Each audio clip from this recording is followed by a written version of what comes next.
Hi everyone, मेरा नाम है दिनकर चौधरी एंड आज हम बात करने वाले हैं अनपेड या लो पेड इंटर्नशिप के बारे में। साथ साथ में हम चर्चा करेंगे कि अगर आप एक फर्स्ट सेकंड थर्ड ईयर के स्टूडेंट हैं तो किस तरह से आप अपने लिए राइट इंटर्नशिप खोज सकते हैं एंड कैसे अपने करियर को एक हेड स्टार्ट दे सकते हैं। इस वीडियो में हम ये भी देखेंगे कि किस तरीके की इंटर्नशिप्स अभी मार्केट में अवेलेबल हैं एंड क्या सिनेरियोज रहते हैं। तो बेसिकली अभी अगर मैं बात करूँ तो स्टूडेंट्स यूजुअली इंटर्नशिप तभी करते हैं जब थर्ड ईयर का समय आता है एंड उनको कॉलेज में इंटर्नशिप करना कंपलसरी होता है। तो वो एक ख़राब चीज़ मुझे लगती है जो अभी बहुत ज़्यादा पॉपुलराइज्ड है कि मैं इंटर्नशिप सिर्फ थर्ड ईयर में जाके करूँगा क्योंकि कॉलेज ने कंपलसरी किया हुआ है। इंटर्नशिप कॉलेज ने कंपलसरी इसलिए किया था ताकि आपको एक्सपीरियंस मिले, ताकि आप काम करें, आपको पता चले वर्क कैसे होता है।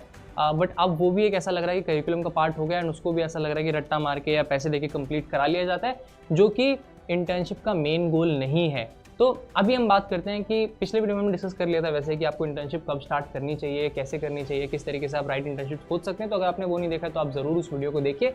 इस वीडियो में बात करते हैं कि कौन कौन सी इंटर्नशिप्स अभी अवेलेबल रहती हैं। तो एक टाइप ऑफ इंटर्नशिप रहती है अनपेड इंटर्नशिप, जहाँ पर क्या होता है आपको काम करने के लिए तो मिलता है बट आपको पैसे बिल्कुल भी नहीं दिए जाते हैं। तो यहाँ पर बहुत सारी कंपनीज होती हैं, कुछ स्टार्टअप्स होते हैं। एक तो फर्स्ट ऑफ ऑल जो कि जिनके पास पैसा होता नहीं है, जो आपका अगर कोई दोस्त है उसने कोई कंपनी स्टार्ट किया है या फिर कुछ लोग हैं जिन्होंने मिलकर नई कंपनी स्टार्ट की, उनके पास पैसा नहीं होता है, तो वो मेजरली आपको कोई और बेनिफिट्स देने की कोशिश करते हैं, कुछ सर्टिफिकेट्स देने की कोशिश करते हैं, कुछ इक्विटीज़ देने की कोशिश करते हैं। तो आप वहाँ पर ये टाइप ऑफ इंटर्नशिप देख सकते हैं। दूसरे होते हैं ऐसी कंपनीज जो मेजरली आपको एक्सप्लॉइट करना चाहती हैं। फॉर एग्जांपल कुछ कंपनीज हैं, अगर उनको कुछ सर्वे करवाना है, उनको कुछ क्वेश्चनेयर भरवाना है, तो वो चाहते हैं कि उनका फ्री में वो काम हो जाए, तो वहाँ पर वो ये करते हैं और बेसिकली वो सर्टिफिकेट देते हैं। सर्टिफिकेट की कोई वैल्यू नहीं होती है मार्केट में, कोई भी सर्टिफिकेट देख के आपको जॉब नहीं देगा। तो कभी भी सर्टिफिकेट देख के बस आपके कॉलेज वाले आपको मार्क्स दे देंगे, उसके अलावा कुछ नहीं होने वाला है। तो कभी भी ऐसे जो इंटर्नशिप्स होते हैं, अगर आपको वहाँ पर कुछ नया सीखने को नहीं मिल रहा है, अगर आपको कोई नया एक्सपीरियंस नहीं मिल रहा है और मेहनत भी करनी पड़ रही है और पैसा भी नहीं मिल रहा है, तो जनरली नहीं करना चाहिए। अब अनपेड इंटर्नशिप की बात करूँ, तीसरी चीज़ जो इसमें रहती है कि आपको ये कब करनी चाहिए। ठीक है, तो इस पर मेजर जो अपना फोकस है वो रहने वाला है। अनपेड इंटर्नशिप आपको तभी करनी चाहिए फर्स्ट, एक तो स्टार्टअप में जब आपको अगर कुछ ईसॉप्स या फिर कुछ अच्छे बेनिफिट्स मिल रहे हैं तो आपको यहाँ पर ये कर लेनी चाहिए, क्योंकि बहुत सारा एक्सपीरियंस आपको स्टार्टअप में काम करने से मिलेगा, तरह तरह का काम करने को मिलेगा एंड वो एक्सपीरियंस आप पैसा दे के भी नहीं ले सकते हैं। इट्स एन एक्सपीरियंस जो जनरली लोग आपको पैसा देंगे तब भी वो आपको नहीं दे पाएंगे। बहुत सारी कंपनीज होती हैं, बहुत बड़ी रहती हैं, तो वहाँ पर आप तरह तरह का काम नहीं कर सकते एंड बिना तरह तरह का काम किए आपको तरह तरह का एक्सपीरियंस नहीं मिलेगा, जो लाइफ में आगे बढ़ने के लिए बहुत ज़्यादा इंपॉर्टेंट रहता है। तो आपको अनपेड इंटर्नशिप तभी करनी चाहिए। फर्स्ट आपका क्राइटेरिया होना चाहिए कि क्या मैं कोई न्यू स्किल सीख रहा हूँ यहाँ से। तो अगर आप एक न्यू स्किल सीख रहे हैं तो ज़रूर आप अनपेड इंटर्नशिप करिए। दूसरा, क्या मुझे कुछ नया एक्सपीरियंस मिल रहा है यहाँ पर। अगर आपको नया एक्सपीरियंस मिल रहा है, फॉर एग्जांपल टीम में काम करने का एक्सपीरियंस, या फिर कुछ कम्युनिकेशन स्किल्स आपकी इंप्रूव हो रही हैं, बहुत सारे लोगों से आपको डिस्कशन करना है, बहुत सारे लोगों से मिलना है, कुछ डॉक्यूमेंटेशन करना है, वैसी वैसी चीज़ें आप सीख रहे हैं जो आपको आगे जाके काम आएंगी, तभी आपको अनपेड इंटर्नशिप करनी है। एंड तीसरा क्राइटेरिया जो मैच करना चाहिए, आपको कोई पेड इंटर्नशिप अभी के लिए नहीं मिल रही है। अगर आपके पास कोई अपॉर्चुनिटी नहीं है तो आप ये ज़रूर करिए, क्योंकि जैसे ही आप अनपेड इंटर्नशिप कर लेंगे, अगर आपको पेड नहीं मिल रही है तो आपको अगली जो पेड इंटर्नशिप होने वाली है वहाँ पर आपको ज़रूर हेल्प मिल सकती है इसको करने से। दूसरी तरह की इंटर्नशिप होती है सिंपल एकदम, वो रहती है पेड इंटर्नशिप, जहाँ पर आप बेसिकली अप्लाई करते हैं इंटर्नशाला, लिंक्डइन या फिर वेलफाउंड या फिर दूसरे प्लेटफॉर्म से एंड आप काम करते हैं, पैसा मिलता है एंड 2 से 3 महीने में वो खत्म हो जाता है, वो आपको सर्टिफिकेट भी दे देते हैं। तो अगर आप अपने जो भी आपका फील्ड ऑफ वर्क है उसमें अच्छा कर रहे हैं या फिर आपने काफ़ी चीज़ें सीख ली हैं तो आपको जनरली ये मिल जाती हैं। तो थोड़ा बहुत अगर आप कोडिंग में जाना चाहते हैं, डिजिटल मार्केटिंग में जाना चाहते हैं, ग्राफिक डिज़ाइन में जाना चाहते हैं, तो अगर आपने प्रोजेक्ट्स बनाए हैं, इसका जो सबसे बड़ा वो रहता है प्री रिक्विजिट, वो रहता है कि आपने प्रोजेक्ट्स बनाए हुए हैं, आपको थोड़ा बहुत एक्सपीरियंस है, साथ साथ में आपने मेहनत की हुई है अपने फील्ड ऑफ वर्क में। फॉर एग्जांपल अगर आप कोडिंग कर रहे हैं तो आपने काफ़ी सारे क्वेश्चन उसमें लगाए हुए हैं, काफ़ी सारे प्रोजेक्ट्स बनाए हुए हैं, कुछ प्रैक्टिकल एक्सपीरियंसेस गेन किए हुए हैं अपने दोस्तों के साथ, या फिर कुछ आपने ऐसा बना के डिप्लॉय किया जो कि आपकी सोसाइटी ने यूज़ किया या किसी ने भी यूज़ किया, तो वो सब आपको हेल्प करती है ये पेड इंटर्नशिप लेने में। कभी भी आप अगर बिल्कुल रॉ हैं, आपने बहुत मेहनत अगर नहीं की अपने फील्ड ऑफ वर्क में, तो आपको ये मुश्किल से मिलेगा। तो इसका मतलब ये नहीं है कि अगर आपको ये नहीं मिल रहा है तो आपको ये भी नहीं करना। कभी कभी ये जो है अनपेड इंटर्नशिप वो पेड इंटर्नशिप के रास्ते खोल देती है। तो अगर आपको ये नहीं मिल रहा है तो आप इस पर ज़रूर जाइए। तीसरा टाइप ऑफ इंटर्नशिप रहती है जो आपको बिल्कुल भी नहीं करनी चाहिए, वो रहती है जहाँ पर आप पैसा देते हैं। आप पैसा देते हैं इंटर्नशिप करने के लिए। काफ़ी लोग होते हैं, मैंने खुद ये देखा हुआ है काफ़ी करीब से, जहाँ पर आप इंटर्नशिप कर रहे हैं, काम कर रहे हैं, साथ साथ में आप उस कंपनी को पैसा भी दे रहे हैं कि मेरी इंटर्नशिप करवा दो। तो बेसिकली ये करने से ज़्यादा अच्छा है कि मेहनत करो आप, और सर्टिफिकेट के लिए इंटर्नशिप मत करो, एक्सपीरियंस के लिए इंटर्नशिप करो।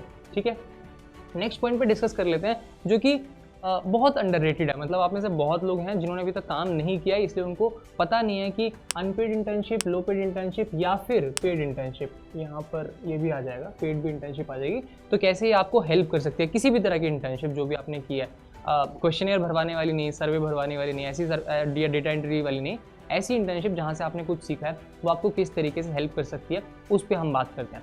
फर्स्ट जो बहुत ज़्यादा इंपॉर्टेंट पॉइंट है वो है रेज्यूमे। अब अगर मैं आपको बताऊं, लास्ट वीक में मैंने 1000 रेज्यूमे स्क्रीन किए हैं। लिंक्डइन पे मैंने प्रोडक्ट इंटर्न के लिए डाला था एक पोस्ट, उसमें 1000 से 1200 लोगों ने अप्लाई किया।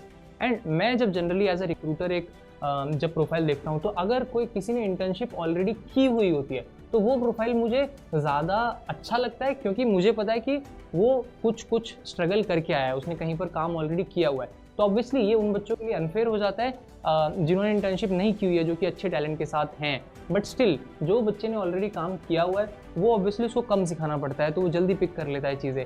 तो एक रिक्रूटर का माइंडसेट मैं आपको यहाँ पर बताने की कोशिश कर रहा हूँ। तो वहाँ पर रेज्यूमे जो होता है आपका स्ट्रॉन्ग होता है, वहाँ पर अगर आप मेंशन करते हैं कि आपने ये प्रोजेक्ट पे काम किया था, आपने ये इम्पैक्ट किया था, आपने इतना यूज़र ग्रोथ किया था, या फिर जिस भी तरह का आपने काम किया है, तो आपका रेज्यूमे को स्ट्रॉन्ग बनाने के लिए एक इंटर्नशिप आपको बहुत ज़्यादा हेल्प करती है। तो सेकंड जो चीज़ है जो कि बहुत ज़्यादा इंप्रूव होने वाली है after doing internships is confidence. अब मेरे साथ जो इंटर्न्स हैं वो करीब 3 साल से अराउंड काम कर रहे हैं अभी मेरे साथ, मैंने देखा है उनको ग्रो होते हुए। तो ये जो कॉन्फिडेंस का लेवल है वो बहुत ज़्यादा इंक्रीज़ हो जाता है after working in a team. जब आप चैलेंजेस को फेस करते हैं, जब आप चैलेंजेस को सॉल्व करते हैं, तो ये बहुत ज़्यादा आपका इंप्रूव होता है इन रियल लाइफ ऑल्सो। साथ साथ में जब आपके इंटरव्यूज़ होते हैं तो आप इंटरव्यूज़ से डरना छोड़ देते हो। जैसे मोस्ट ऑफ द लोग आपके होंगे, अभी आपको लगता होगा कि इंटरव्यू में जाऊँगा, क्या पूछ देंगे, कैसे पूछ देंगे, क्या जवाब दूंगा। बहुत सारे लोग तो आंसर प्रिपेयर करके जाते हैं कि ये बोलूँगा, ऐसा बोलूँगा, बट जब आप इंटर्नशिप्स कर लेते हैं, आप लोगों के साथ बात कर लेते हैं, आप मैनेजर्स के साथ बात कर लेते हैं, आप उनका माइंडसेट समझ जाते हैं, तो आपको पता चलता है कि यार बिल्कुल बेसिक चीज़ है, मैं जाके जो ट्रूथ है वो बोलूँगा, ऑनेस्टली बोलूँगा, एंड मेरा यहाँ पर जो जॉब है वो क्रैक हो जाएगा। थर्ड है प्रैक्टिकल एक्सपीरियंस। अब जैसे मैं आपको इसका एक छोटा सा एग्जांपल देता हूँ। मैं इन सब चीज़ों के बारे में भी इसलिए बोल पा रहा हूँ क्योंकि ये सब चीज़ें मैंने प्रैक्टिकली एक्सपीरियंस की हैं, ये सब चीज़ें मैंने देखी हैं बहुत करीब से। तो इसलिए ये जब आप इंटर्नशिप कर लेते हैं तो आपको एक कंपनी में काम करने का प्रैक्टिकल एक्सपीरियंस मिल जाता है, एंड वो आपको हेल्प करता है और इंटर्नशिप्स और जॉब्स क्रैक करने के लिए। चौथी जो चीज़ है वो है प्रॉब्लम सॉल्विंग अप्रोच आपकी बिल्ड हो जाती है। अभी आप लोग क्या करते हैं, अभी आप लोग पढ़ाई करते हैं, एकेडमिक्स करते हैं, आप लोग कुछ इंटरनेट पे प्रोजेक्ट्स होते हैं, गिटहब से कॉपी करते हैं एंड उन प्रोजेक्ट्स को आप बना देते हैं, राइट। तो उससे क्या होता है, आप लोग चलाना तो सीख गए, बट अगर वो चीज़ अटकती है कहीं पर, जब आप उसको मार्केट में लेके जाएंगे, जब आप उसको कहीं पर लाइव करने लेके जाएंगे या फिर आपको कुछ चेंजेस करने होंगे उसमें, तो वहाँ पर आप फंस जाएंगे। तो जब आप एक ऐसी इंटर्नशिप कर लेते हैं, चैलेंजिंग इंटर्नशिप कर लेते हैं, वहाँ पर कुछ काम कर लेते हैं, वहाँ पर कुछ प्रॉब्लम आती है, उसको आप सॉल्व करते हैं, तो आपकी प्रॉब्लम सॉल्विंग अप्रोच डेवलप होती है, जिससे कि आपको इंटरव्यू में भी हेल्प होती है एंड आपकी जॉब क्रैक करने में भी हेल्प होती है। तो ये आपको बहुत ज़्यादा हेल्प करने वाला है। नेक्स्ट जो पॉइंट रहता है वो रहता है टीम वर्क का।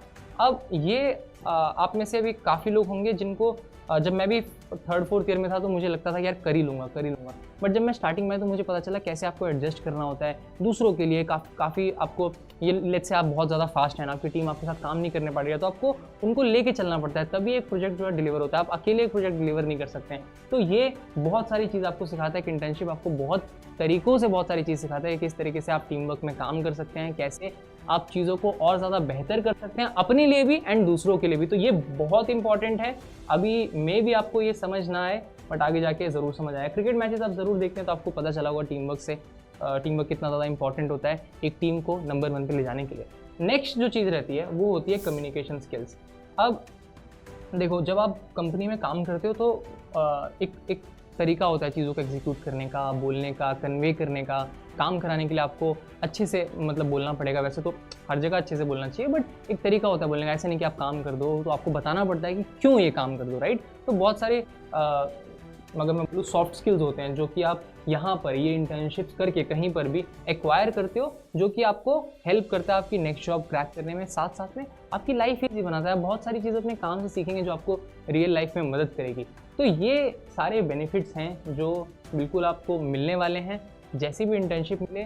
अनपेड अगर मिल रही है तो बिल्कुल आप वहाँ देखो आप गेन क्या कर रहे हो। वहाँ से पैसा नहीं मिल रहा है कोई बात नहीं, बट क्या आप एक्सपीरियंस गेन कर रहे हो, क्या आप स्किल गेन कर रहे हो, बहुत ज़्यादा इंपॉर्टेंट है।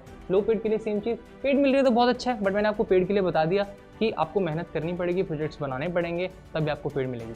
तो आई होप आपको सभी पॉइंट्स क्लियर हैं। अगर आपको अभी भी कोई डाउट है, क्वेरी है, तो ज़रूर कमेंट्स में उसको मेंशन करिए and will make sure that हम उसको रिप्लाई करें। Thank you so much for watching the video. I will see you in the next one.